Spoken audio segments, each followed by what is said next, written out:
Hello दोस्तों, welcome to my YouTube channel learn with Jyoti Tiwari. तो आज से हम एक नया सब्जेक्ट स्टार्ट कर रहे हैं, मैथमेटिक्स 10th क्लास का। तो आज हम इसका सिलेबस का डिस्कशन करेंगे और अगले लेक्चर से हम फर्स्ट चैप्टर से स्टार्ट करेंगे। तो चलिए देख लेते हैं इसके सिलेबस में क्या क्या है। तो आपका फर्स्ट चैप्टर है इसका रियल नंबर्स। आपने नंबर सिस्टम 9th क्लास के नंबर फर्स्ट चैप्टर में जो नंबर सिस्टम का चैप्टर है उसमें आपने पढ़ा होगा कि रियल नंबर्स क्या होते हैं, रेशनल नंबर्स क्या होते हैं, इरेशनल नंबर्स क्या होते हैं। तो इसमें क्या क्या है, इसमें रियल नंबर्स हैं। इस रियल नंबर्स का इंट्रोडक्शन पढ़ेंगे, Euclid's division Lemna, the fundamental theorem of arithmetic, revisiting irrational numbers, revisiting rational numbers and their decimal expansion। तो ये फर्स्ट चैप्टर था। सेकंड चैप्टर क्या है? सेकंड चैप्टर है आपका पॉलिनोमियल। आपने पॉलिनोमियल भी 9th क्लास के मैथमेटिक्स में पढ़ी होगी, लेकिन क्या है कि वहाँ पे एक बेसिक लेवल पर है और उसके आगे हम एडवांस लेवल पर इसमें 10th क्लास के मैथमेटिक्स में पढ़ेंगे। तो वहाँ पे बस क्या है, हमें इंट्रोडक्शन सिखाया जाता है कि आप इंट्रोडक्शन सीख लो और आगे फिर 10th क्लास के मैथमेटिक्स में उसको पूरा एक्सपेंशन में पढ़ना होता है। तो इसमें क्या क्या है, इंट्रोडक्शन पढ़ेंगे पॉलिनोमियल का, ठीक है। Geometric meaning of the zeros of a polynomial, उसके बाद relationship between zeros and coefficients of polynomial. और अगला टॉपिक क्या है, डिवीजन एल्गोरिदम ऑफ पॉलिनोमियल्स, ठीक है। तो और इसके बाद थर्ड चैप्टर क्या है, pair of linear equations in 2 variables. इसमें क्या क्या है, introduction, pair of linear equation in 2 variables, graphical methods of solution of a pair of linear equations. Fourth topic, algebraic methods of solving a pair of linear equations. और इसके अलग अलग इस equation को सॉल्व करने के अलग अलग मेथड्स हैं। इसमें पहला मेथड है सब्स्टिट्यूशन मेथड, सेकंड है एलिमिनेशन मेथड, उसके बाद थर्ड मेथड है क्रॉस मल्टीप्लिकेशन मेथड। उसके बाद फिफ्थ टॉपिक क्या है, equations reducible to a pair of linear equation in 2 variables. तो ये था आपका थर्ड चैप्टर। इसमें इतने सारे टॉपिक्स हैं, ठीक है। तो हम इसको पढ़ेंगे एक एक टॉपिक करके। फोर्थ चैप्टर क्या है, क्वाड्रेटिक इक्वेशन, ठीक। इसमें क्या क्या है, इंट्रोडक्शन ऑफ क्वाड्रेटिक इक्वेशन, फिर क्वाड्रेटिक इक्वेशंस क्या होती हैं, solution of quadratic equation by factorization, factorization करके क्वाड्रेटिक इक्वेशन का सॉल्यूशन कैसे फाइंड करेंगे, solution of a quadratic equations by completing the square, ठीक है। नेचर ऑफ रूट्स, रूट्स के उसका नेचर क्या होता है रूट्स का। उसके बाद क्या है आपका fifth chapter, arithmetic progression, AP, ठीक है। तो इसमें क्या क्या है, इंट्रोडक्शन पढ़ेंगे अरिथमेटिक प्रोग्रेशन का। उसके बाद अरिथमेटिक प्रोग्रेशन क्या होता है, nth term of an AP, मतलब एपी सीरीज होती है arithmetic progression series, sum of first n terms of an AP. अगर आपको कोई सीरीज दी गई है तो उसमें वो एपी में है कि नहीं है, और अगर एपी में है तो उसमें कितने टर्म्स हैं, और अगर जितने भी टर्म्स हैं उनका एडिशन कैसे फाइंड करेंगे। अगर मान लीजिए n नंबर ऑफ टर्म्स है तो उसका एडिशन कैसे फाइंड होगा। तो इसके सब फॉर्मूलेज पढ़ेंगे और इस पर बेस्ड बहुत सारे क्वेश्चन हम करेंगे। अगला चैप्टर है सिक्स चैप्टर ट्रायंगल्स का, ठीक है। तो अब इसमें ट्रायंगल्स में क्या क्या पढ़ेंगे, introduction, similar figures, similarity of triangles, criteria of similarity of triangles. और अगला क्या टॉपिक है इसका, area of similarity of triangles, Pythagoras theorem, ठीक। तो ये है ट्रायंगल्स चैप्टर का, इतने सारे टॉपिक्स इसमें हैं, ठीक है।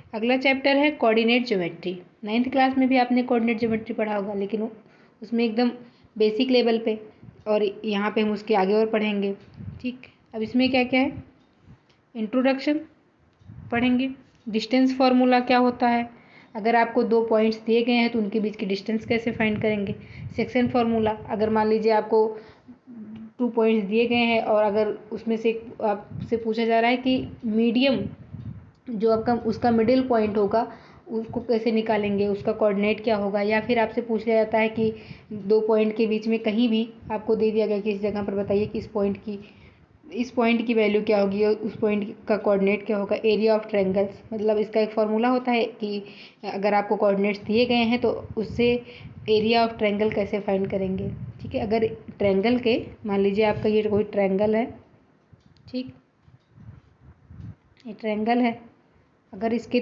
तीनों कॉर्नर के ठीक है। अगर इसके तीनों कॉर्नर गए, आपको क्या दिए हूँ, ये हो गया मान लीजिए ए, ये बी हो गया, ये सी हो गया, इसके कोऑर्डिनेट्स दिए गए हों, ठीक है, x1, y1,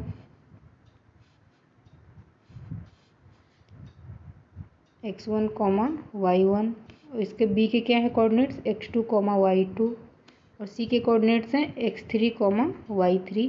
ठीक, आपको कोऑर्डिनेट्स दिए गए हैं ऐसे। तो अब आपको एरिया ऑफ ट्रायंगल फाइंड करना है, तो कैसे फाइंड करेंगे, इसका एक फार्मूला होता है, उसी से फाइंड कर लेते हैं डायरेक्टली। बस आप कोऑर्डिनेट्स को उसमें पुट करते जाओ और बहुत ही आसानी से आ जाता है। ठीक, अगला क्या टॉपिक है आपका, 8th चैप्टर क्या है, इंट्रोडक्शन टू ट्रिग्नोमेट्री। ठीक है, ट्रिग्नोमेट्री का इंट्रोडक्शन एक बेसिक लेवल पे हम ट्रिग्नोमेट्री पढ़ेंगे इसमें। तो इसमें क्या क्या है, इंट्रोडक्शन है, ट्रिग्नोमेट्रिक रेशियोज क्या क्या होते हैं, ठीक है, trigonometric ratios of some specific angles, और कुछ मतलब स्पेसिफिक एंगल पर जैसे 0 degree, 45 degree, 30 degree, 60 degree, 90 degree, इन सब पर हम जो आपके रेशियोज होते हैं ये ट्रिग्नोमेट्रिक, उनकी वैल्यूज क्या होती हैं वो पढ़ेंगे। उसके बाद पढ़ेंगे trigonometric ratios of complementary angles. ठीक है, अगर कॉम्प्लीमेंट्री एंगल्स का ट्रिग्नोमेट्रिक रेशियोज क्या होगा। उसके बाद अगला टॉपिक क्या है इसका, ट्रिग्नोमेट्रिक आइडेंटिटीज, और ट्रिग्नोमेट्रिक आइडेंटिटीज हैं। 9th चैप्टर है आपका some applications of trigonometry. Application कुछ पढ़ेंगे ट्रिग्नोमेट्री के, जिसमें एक टॉपिक है आपका हाइट एंड डिस्टेंस। ठीक है, हाइट एंड डिस्टेंस है इसमें। और अगला चैप्टर क्या है, 10th चैप्टर है सर्कल्स। सर्कल्स में क्या क्या पढ़ेंगे, इसका introduction, tangent to a circle, number of tangent from a point of a circle. और अगला चैप्टर क्या है, अगला चैप्टर है कंस्ट्रक्शंस, रचना। ठीक है, इसमें क्या है, introduction, division of a line segment, अगर आपको लाइन दी गई है तो उसका डिवीजन कैसे करेंगे, उसको मतलब कंस्ट्रक्ट करना होगा। आपको कुछ कंडीशंस दी गई होंगी, उसी कंडीशन पर आपको उसको कंस्ट्रक्ट करना होगा। Construction of tangent to a circle. ठीक है, अगर एक सर्कल दिया गया है तो उस पर टेंजेंट लाइन ड्रॉ करनी है तो कैसे ड्रॉ करेंगे, उसकी डिफरेंट आपको कंडीशन दी गई होंगी, उसी पे बेस्ड आपको ड्रॉ करना होगा। 12th चैप्टर है एरिया रिलेटेड टू सर्कल्स। इसमें पढ़ेंगे introduction, perimeter and area of a circle, a review. ठीक है, areas of sector and segment of a circle, areas of combination of plane figures. तो ये सारी चीज़, ये जो सारे टॉपिक्स हैं हम इस चैप्टर में पढ़ेंगे, एरिया रिलेटेड टू सर्कल्स। अगला क्या चैप्टर है, सरफेस एरियाज एंड वॉल्यूम। तो आपने 9th क्लास के मैथमेटिक्स में भी पढ़ा होगा सरफेस एरियाज एंड वॉल्यूम का, जैसे कि सर्कल का एरिया क्या होता है, और क्या कहते हैं, अगर आपको क्यूब दिया है, क्यूबॉइड दिया है, तो उसका एरिया और वॉल्यूम क्या होता है, सरफेस एरिया क्या होता है। ठीक है, या फिर सिलेंडर दिया गया है, या कोन है, या फिर स्फेयर है, तो इन सब सॉलिड्स जो होते हैं इन सब के, तो उसका सरफेस एरिया कैसे फाइंड करेंगे और वॉल्यूम कैसे फाइंड करेंगे, तो ये सब आप ऑलरेडी पढ़ चुके हैं 9th क्लास के मैथमेटिक्स में। ठीक, अब उसके आगे हम और क्या क्या पढ़ेंगे इसमें क्या है, introduction, surface area of a combination of solids, volume of a combination of solids, conversion of solids from one shape to another. ठीक, और ये क्या है, फ्रस्टम ऑफ अ कोन।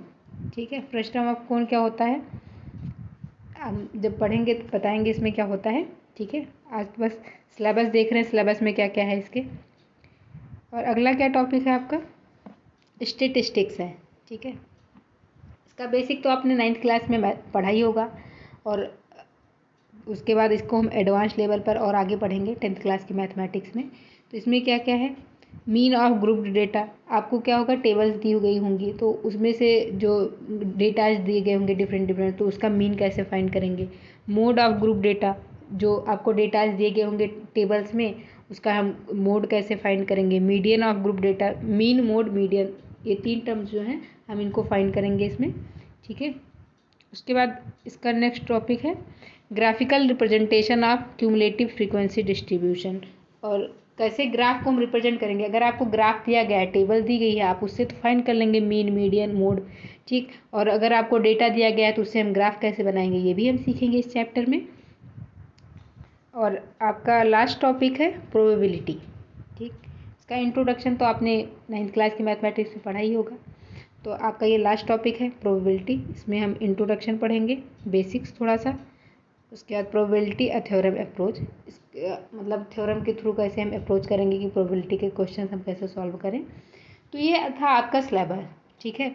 अब मैं 9th क्लास की मैथमेटिक्स मैंने पढ़ाया है, तो अगर आपको किसी भी टॉपिक में डाउट लगता है, ये टॉपिक समझ में नहीं आता या फिर आपका मैथमेटिक्स वीक है, तो पहले आप 9th क्लास की मैथमेटिक्स को पढ़ लो, या फिर सिर्फ ये कर सकते हो कि जिस टॉपिक को आपको पढ़ना है एक दिन पहले सिर्फ उसी टॉपिक को 9th क्लास से पढ़ लो, क्योंकि 9th में सिर्फ एकदम बेसिक बेसिक चीज़ें हैं, एडवांस लेवल पर आपको 10th में पढ़ना है।